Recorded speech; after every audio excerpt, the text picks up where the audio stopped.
lo que pasó fue de que se contactó Noel Torres conmigo. Really good guy, really cool friend with me. And él me dijo, hey, dude, hay un un morro que está, he's kind of sounding right now. Se llama Gerardo Ortiz. No sé si lo ubicas. Le dije, not really, because it was back in 2008, I think. 2008, 2009. Yeah. So, he's cuando like, empezó a sacar las pinches rolas con la pura pinche guitarra. Yeah. So I did a recording for them, for Gerardo, and Noel was on the accordion. And we did it. Era Las Tundras. Okay. So it was like one of the first live recordings I think I've ever done, nunca no ensayamos las rolas, dimos un repasón just from the beginning and así la mitad, vámonos, como salga, Sí. And look, pinche disco salió, Now, let's back up a little bit. Estás tocando con un grupo, te avientas buen rato con ellos. And you have this unique style, bro. Like very, very well. Thank you. I hope in a good way, huh? No.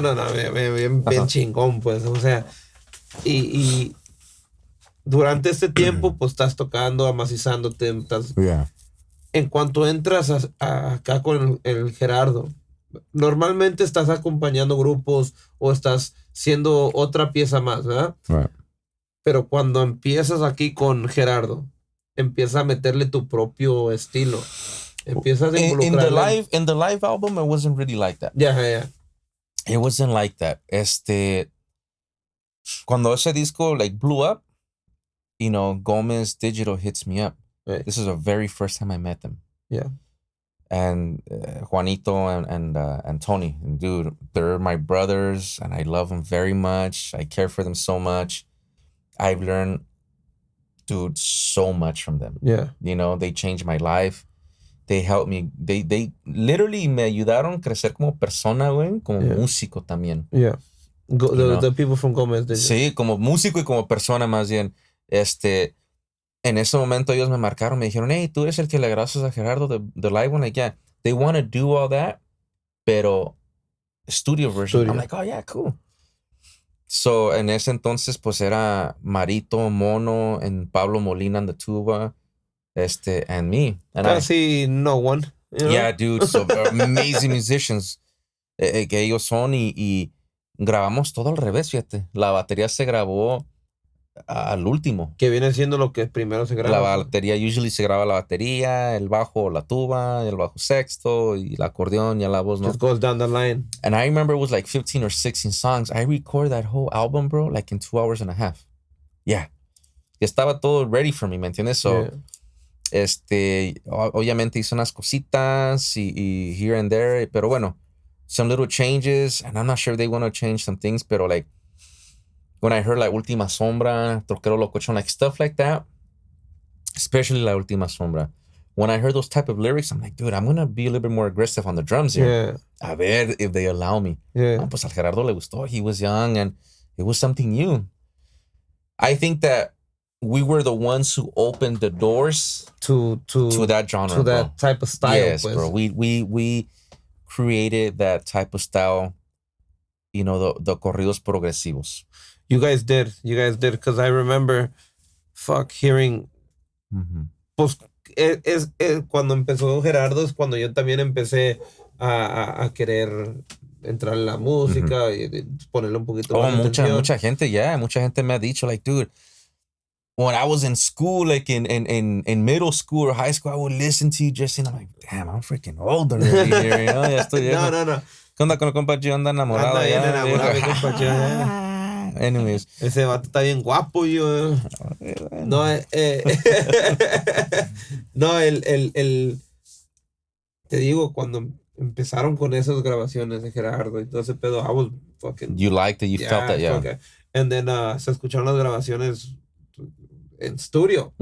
And you were like, fuck, es otro pinche. Pero es como te digo, bro, también los Gómez, Gómez Digital made us sound good, bro. Yeah. Because I go record at other studios, con todo respeto, they make me sound really good, but, dude, Gómez, Gómez has their own style. Gómez has something with that kick. Que no mames. Yes. So there's another studio called Pig Sound. Fernando Cavazos, really good engineer too. He makes everyone sound really well too.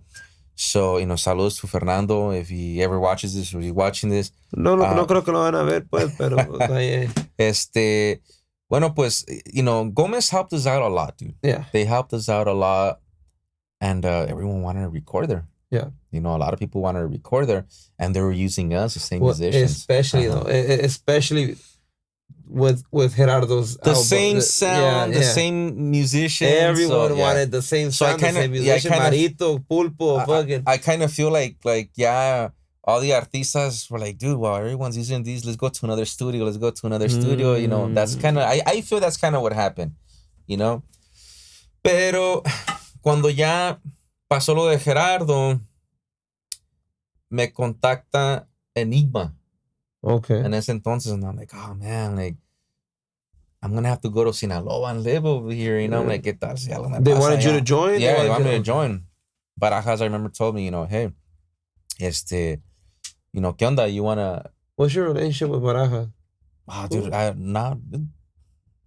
in elementary, you could say basic. It's we don't have a friendship, que digas.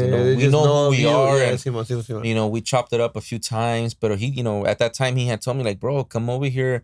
You could live with me. Once you're doing well over here, pues te abres, güey, and you get your own place. I'm like, oh, well, let me think about it. Yeah, and I was considering it, dude, because in that time, that's when they were like going on the prime. Yeah. And they were charging really well, you know. I don't mean to say this, Joe, and you've heard me say this before, but I think Barajas actually stole my idea for the podcasting. But I don't want to say it's like that, but is he still doing it? He's still doing it. It's the same concept though. The same exact concept. Barajas, Enigma Norteño.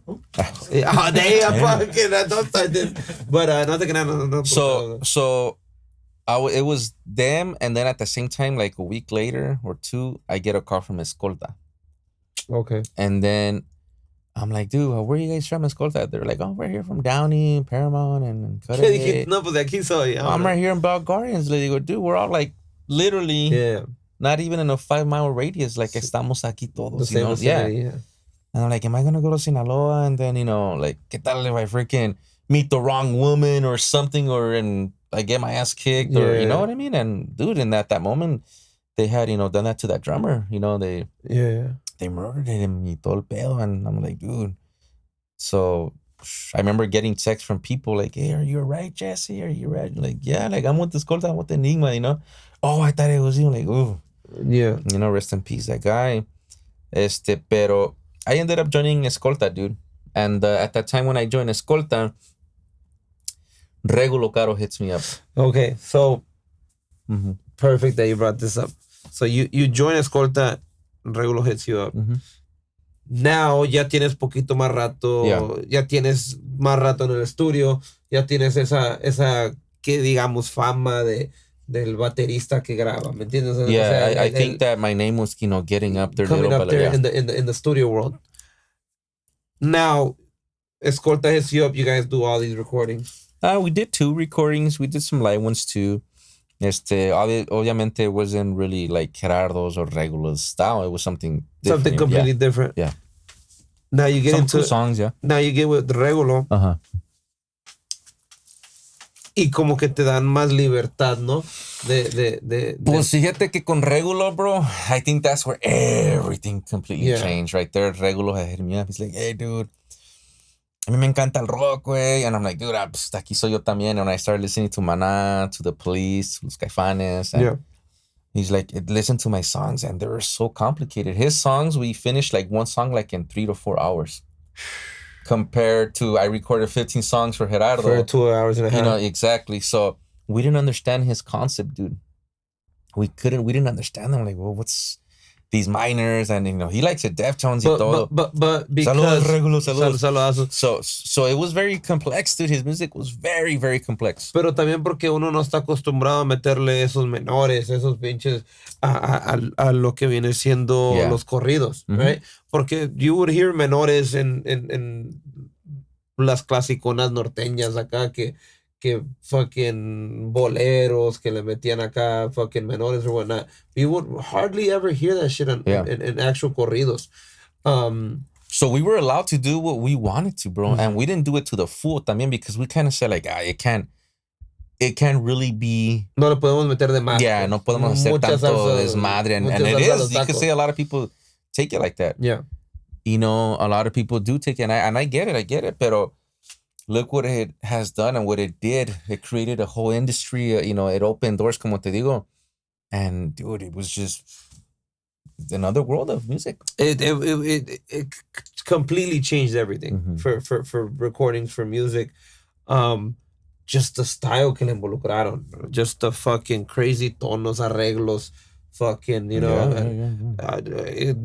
arreglos en la pila, arreglos en el acordeón, arreglos en nice intros to songs también, ¿me entiendes? Like, not just vamos a empezarla con la música, no, que un pinche arreglo acá, una entrada bien perra y entramos al... Yeah. It was completely different. I think he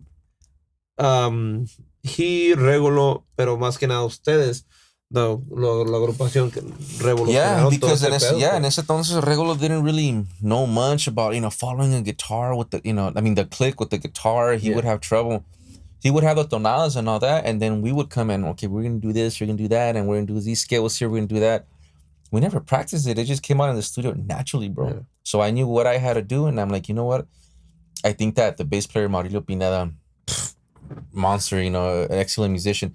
I know he could follow me because in that time already prior, we would gig so many times, we would record so many times. So I knew what he was capable of doing. So if I did a long adorno, he would follow me. Yeah. So I'm like, hey, I'm going to do this here because I know he's going to be able to follow me here. And especially Marito, whatever, you know, and so it started like that, dude. Todo eso empezó like, you know, escalando little by little. And, you know, we did Regulo, and that changed a lot. And then, I was still gigging. I was on tour with Escolta. We asked Gerardo Ortiz to record a duet with us, que se llama El Consulado M1, and it really pushed us forward, dude. It pushed us very well. Yeah, thank God. And now, we hear so much about the master team of fucking recordings. We hear so much about fucking Marito, Jessie, El Pulpo. We hear so much about Maurilio. Yeah. We hear so much about fucking the Sextero. Lencho was Mono did the first CD de Gerardo. They were looking for him. They couldn't find. He went to Mexico, so I suggested, hey, Lencho was in Grupo Rey, use him. They were looking for a musician. I told him, hey, Gerardo, ahí está Lencho, use him. So we were a good team, man. We were a really good team. Why was there never fucking el grupo? O sea, or was there the $1 million question for Gerardo's or yeah, I don't know, man. I mean, that's something you gonna kind of ask Gerardo, to be honest. Because igual, si yo tengo a los mejores fucking músicos que me van a grabar. Well, it's a trip because there's a difference. There's a difference between session musicians and live musicians. Studio musicians and live musicians. So like if I'm playing, live, I'm just like this. I'm not freaking doing this and blah blah. And so a lot of people, and especially drunk people, jale el acordeón, you know what I mean? So they're just doing wah, wah, wah, wah, this, and you see Marito or any other guy that's doing rah over here. Yeah. The complicated stuff. People don't understand that when they're drunk, bro. People want to see that show, that excitement. So I'm not really a live musician, you can say. Bro, you are though. Like no, it's okay. Ahorita I don't want to hop too forward, I don't want to hop too fucking adelante. You fucking went with Alfredito not too long ago. Yeah, that was a badass experience, bro. Aparte of badass experience, just fucking seeing you in those fucking videos that people recorded, doing those drum solos, that's a live performer. If I fucking ever fucking saw one, you know what I mean? Like it's just, I feel like if they would have had, Gerardo would have had that fucking grupo, just fucking go with him everywhere. Fucking no mames, otro pinche. Well, maybe he did want to have him. Maybe he has his reasons, también, the group that started with him since day one, maybe he didn't want to, leave them behind, which I think it's cool, man. I think that's really cool of him, and I think he gave everyone a chance. Y como te digo, that's awesome that he did that. I heard como que sí se iba a hacer ese cuadro de nosotros, maybe, pero it never happened. It never happened, and you know things happen for a reason, bro.